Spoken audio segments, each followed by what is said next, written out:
Hello everyone, welcome to my channel data logic with Shivam. आज के video में हम related and related table function का पर्पस, कहाँ पर हम उसको यूज़ कर सकते हैं, वो सब देखेंगे। So first and most important point related और रिलेटेड फंक्शन को यूज़ करने के लिए है कि हमारे दो टेबल्स के बीच में जो हम यूज़ कर रहे हैं उनके बीच में एक एक्टिव रिलेशनशिप होना चाहिए। लाइक फॉर एग्जाम्पल, जैसे मैं इस प्रोडक्ट डेटा पे एक फॉर्मूला लगा रहा हूँ रिलेटेड, तो जो मेरा रिलेटेड डेटा होगा जहाँ से वो रिट्रीव करेगा, जो कि सेल्स डेटा में for example in this case available रहेगा, उसके बीच में एक एक्टिव रिलेशनशिप होना चाहिए। सो ये मोस्ट इंपॉर्टेंट पॉइंट है दोनों ही फंक्शन के लिए लेकर। नाउ रिलेटेड फंक्शन केवल मैनी टू वन रिलेशनशिप में काम करता है, वहीं related table function many to many, many to one, one to one relationship में काम करेगा। रिलेटेड टेबल रिटर्न करता है एज अ आउटपुट। एक और इम्पॉर्टेंट नोट है रिलेटेड टेबल फंक्शन में कि ये सेम कैलकुलेट टेबल जैसा फंक्शन होता है, बट रिलेटेड टेबल में कोई लॉजिकल एक्सप्रेशन नहीं होता। बाकी सेम ये कॉन्टेक्स्ट ट्रांजिशन परफॉर्म करता है row context to filter context. Now move करते हैं हमारे एग्जाम्पल पर। पहले हम डेटा मॉडल देखेंगे और टेबल देखेंगे। तो हमारे पास में सिंपल सा डेटा मॉडल है, ये product data which is connected to sales data, और ये वन टू मैनी रिलेशनशिप से कनेक्टेड है। नाउ अगर हम टेबल देखते हैं तो इन प्रोडक्ट डेटा हमारे पास में प्रोडक्ट की है, प्रोडक्ट का डिस्क्रिप्शन है, then most important column is standard cost, जो हम यूज़ करेंगे अभी आगे के एग्जाम्पल में स्टैंडर्ड कॉस्ट में। ओके, स्टैंडर्ड कॉस्ट को लेकर देन हमारे पास में सेल्स डेटा है।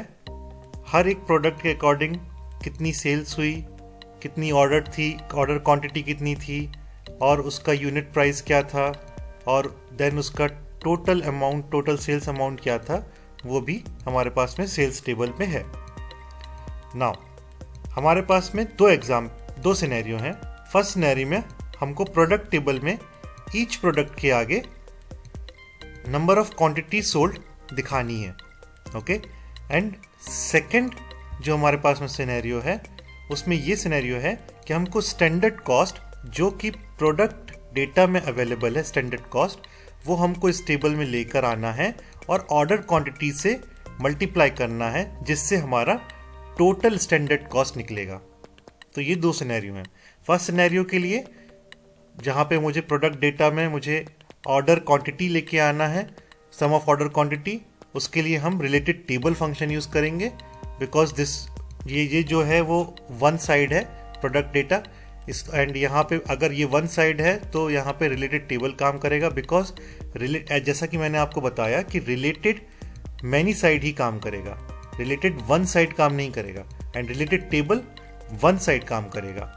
ओके, सो रिलेटेड टेबल, तो इस वाले सिनेरियो में जहाँ पे हमको सम ऑफ ऑर्डर क्वांटिटी लेके आना है, वहाँ पे हम रिलेटेड टेबल यूज़ करेंगे, और दूसरे वाले सिनेरियो में जहाँ पे हमको स्टैंडर्ड कॉस्ट लेके आना है एंड देन हमको वहाँ पे टोटल स्टैंडर्ड कॉस्ट निकालना है, उस सिनेरियो में हम रिलेटेड फंक्शन का यूज़ करेंगे।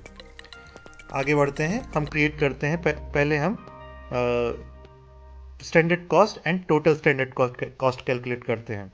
तो पहले मैं एक नया कॉलम बनाऊंगा, न्यू कॉलम, उसको नाम दूंगा मैं स्टैंडर्ड कॉस्ट, और सिंपल में रिलेटेड फंक्शन यूज़ करूंगा, क्योंकि मुझे ये वाला जो डेटा है स्टैंडर्ड कॉस्ट, वो यहाँ सेल्स डेटा में लेके आना है। तो मैं सिंपल यहाँ पे प्रोडक्ट का स्टैंडर्ड कॉस्ट यूज़ कर लूँगा एंड हिट एंटर। तो आप देख सकते हैं कि कितना सिंपल कितना सिंपल ये फॉर्मूला है कि बस हमने यहाँ पे रिलेटेड लिखा एंड देन उसका वैल्यू आ गया। ये इंटरनली देखता है ये फंक्शन कि हमारा जो वन टू मैनी रिलेशनशिप है वो किसके थ्रू है, किसके थ्रू बना हुआ है, तो यहाँ पर हमारा one to many relationship product की के थ्रू बना हुआ है, देन उसके अकॉर्डिंगली ये यहाँ पे वैल्यू लेके आता है। ओके, अगर मैं आपको शो करूँ जैसे कि प्रोडक्ट की हमारा क्या है, यहाँ पे 322 है और 322 के आगे हमारे पास में जो स्टैंडर्ड कॉस्ट आया है वो है 413। तो मैं आपको बैकएंड डेटा में दिखाता हूँ, ये मेरा बैकएंड डेटा है और अगर मैं प्रोडक्ट डेटा यहाँ पे सिलेक्ट करता हूँ 322 के अगेंस्ट में मेरे पास में 413 स्टैंडर्ड कॉस्ट है जो कि यहाँ पे आ गया है। नाउ अब मुझे टोटल स्टैंडर्ड कॉस्ट कैलकुलेट करना है, तो उसके लिए मुझे अगेन मैं एक और मेजर यूज कर कॉलम बनाऊंगा जिसको मैं नाम दूंगा टोटल स्टैंडर्ड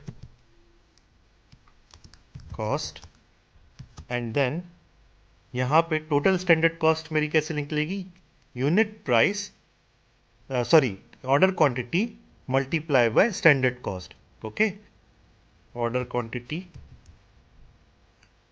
मल्टीप्लाई बाय, अब यहाँ पे मुझे अगर मुझे ये स्टैंडर्ड कॉस्ट कॉलम, तो मैंने क्या किया था कि आपको दिखाने के लिए स्टैंडर्ड कॉस्ट कॉलम किया था। अगर मुझे डेटा साइज नहीं बढ़ाना है इस टेबल का, तो मैं डायरेक्टली क्या करूँगा, यहाँ पे लिखूँगा related and then standard cost and then enter. तो आप देखोगे मेरा टोटल स्टैंडर्ड कॉस्ट यहाँ पर आ गया 413 मल्टीप्लाई बाय 1। ओके, नाउ अब हम दूसरे सिनेरियो आ जाएंगे प्रोडक्ट टेबल में।